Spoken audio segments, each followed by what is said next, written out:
आज हम डिस्कस करेंगे बेसिक लॉज ऑफ लॉजिक। ये वो रूल्स हैं जो लॉजिकल रीजनिंग में और प्रूफ्स में सबसे ज़्यादा यूज़ होते हैं। तो लॉजिक के बेसिक जो लॉज हैं वो 4 हैं। कौन कौन से? First, law of identity. Second, law of excluded middle. Third, law of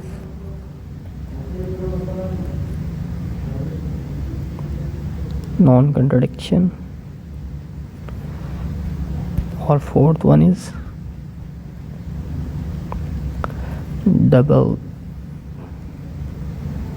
negation law। ठीक है, तो हम 1 बाय 1 इन तमाम लॉस को स्टडी करते हैं। ठीक है, तो सबसे पहले हम बात करते हैं लॉ ऑफ आइडेंटिटी। ठीक है, लॉ ऑफ आइडेंटिटी क्या होता है कि हर स्टेटमेंट जो है वो अपने आप के इक्वल होती है। ठीक है, फॉर एग्जांपल कि एक स्टेटमेंट है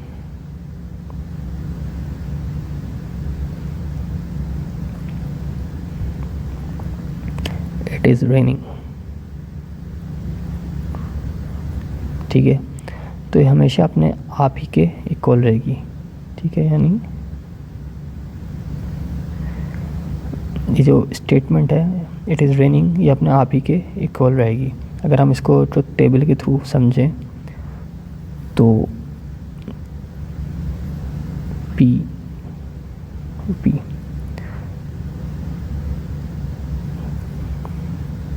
ट्रू फॉल्स, तो जो स्टेटमेंट है पी, ये जो होगी वो अपने आप ही के इक्वल होगी। यानी इट इज़ रेनिंग, इसका मतलब है कि इट इज़ रेनिंग।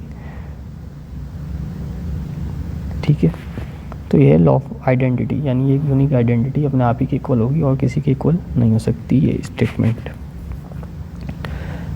तो सेकंड जो है हमारे पास वो है लॉ ऑफ एक्सक्लूडेड मिडल। अच्छा, ये लॉ क्या कहलाता है, इसकी हम एग्जांपल देखते हैं।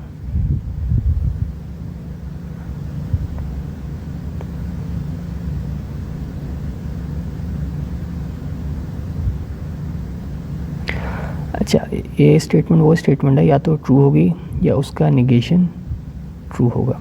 फॉर एग्जांपल कि स्टेटमेंट है इट इज़ रेनिंग। ठीक है, या तो ये खुद स्टेटमेंट ट्रू होगी या इसका निगेशन यानी इसका ऑपोजिट ट्रू होगा। ठीक है, दोनों में से एक ज़रूर होगा, या तो ये स्टेटमेंट ट्रू होगी या इसका ऑपोजिट जो है वो ट्रू होगा।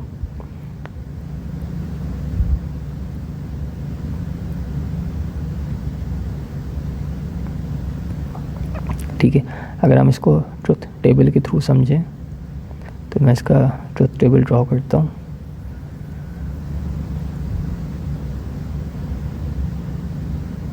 निगेशन पी,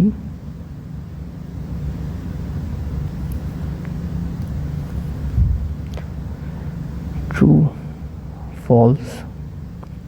ठीक है, पी का निगेशन के ऑपोजिट फॉल्स, यहाँ पे भी ट्रू। ठीक है, ट्रू। ठीक है, यानी ये दोनों केसेस में रिज़ल्ट ट्रू आता है। ठीक है, यहाँ पे आपने कंफ्यूज नहीं होना कि ये जो साइन है ये डिसजेक्शन का है। ठीक है, यहाँ पे आपने कंफ्यूज नहीं होना। ठीक है, ये एक टोटोलॉजी है। ठीक है, क्योंकि डिसजेक्शन के अंदर जो स्टेटमेंट होती थी वो एक पी होती थी और एक क्यू होती थी।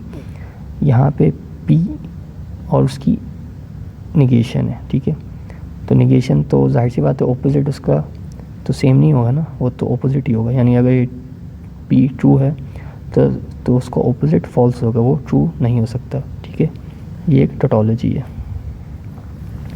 ठीक है, तो हम बात करते हैं अब थर्ड लॉ की। Law of non contradiction. ठीक है, लॉ ऑफ नॉन कंट्राडिक्शन क्या है? एक ऐसी स्टेटमेंट, ठीक है, कि उसका निगेशन दोनों एक साथ ट्रू नहीं हो सकते। ठीक है, फॉर एग्जांपल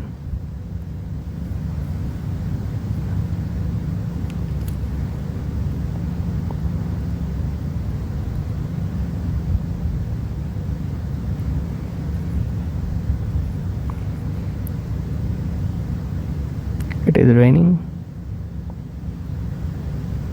ठीक है, अच्छा, ऐसा नहीं हो सकता कि ये स्टेटमेंट और उसका निगेशन दोनों एक वक्त में ट्रू हों, यानी इट इज़ रेनिंग और अगर इसका निगेशन लें इट इज़ नॉट रेनिंग। ऐसा नहीं होगा कि एक ही वक्त में दोनों चीज़ें भी हो रही हों।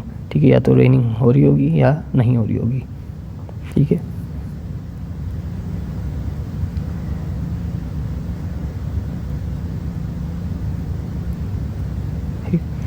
हम इसको ट्रुथ टेबल के थ्रू समझते हैं।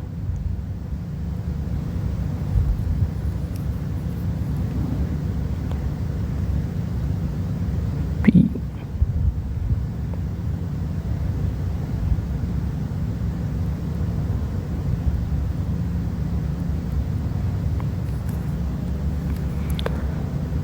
ट्रू फॉल्स, इसका निगेशन क्या है? फॉल्स, इसका ट्रू, और यहाँ पे क्या आएगा? फॉल्स फॉल्स, यानी दोनों केसेस में जो है वो रिज़ल्ट फॉल्स आता है। ठीक है, तो ये एक कंट्राडिक्शन है। ठीक है, तो हम बात करते हैं फोर्थ लॉ की।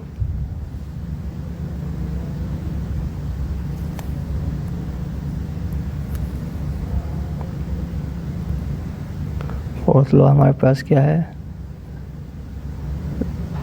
Double negation law.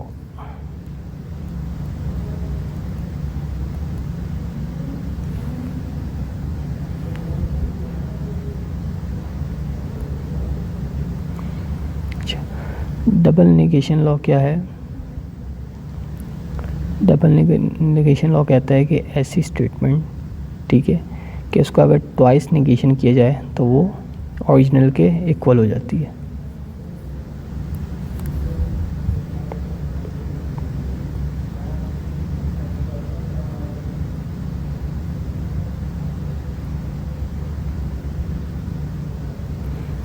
ठीक है, यानी अगर हम कहते हैं कि it is not true that it is not raining, इसका मतलब है कि इट इज़ रेनिंग। ठीक है, यानी अगर इस स्टेटमेंट का हम ट्वाइस निगेशन करें तो वो एक ओरिजिनल जो उसकी स्टेटमेंट होती है उसके इक्वल हो जाती है, तो ये डबल निगेशन लॉ बन जाता है।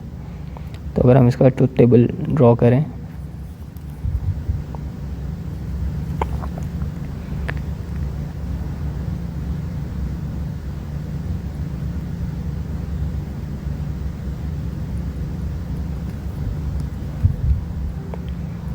ट्रू फॉल्स, इसका निगेशन फॉल्स, इसका ट्रू, तो ये जगह ट्रू और ये फॉल्स, यानी कॉलम पर जब हम उसका डबल निगेशन लेंगे तो वो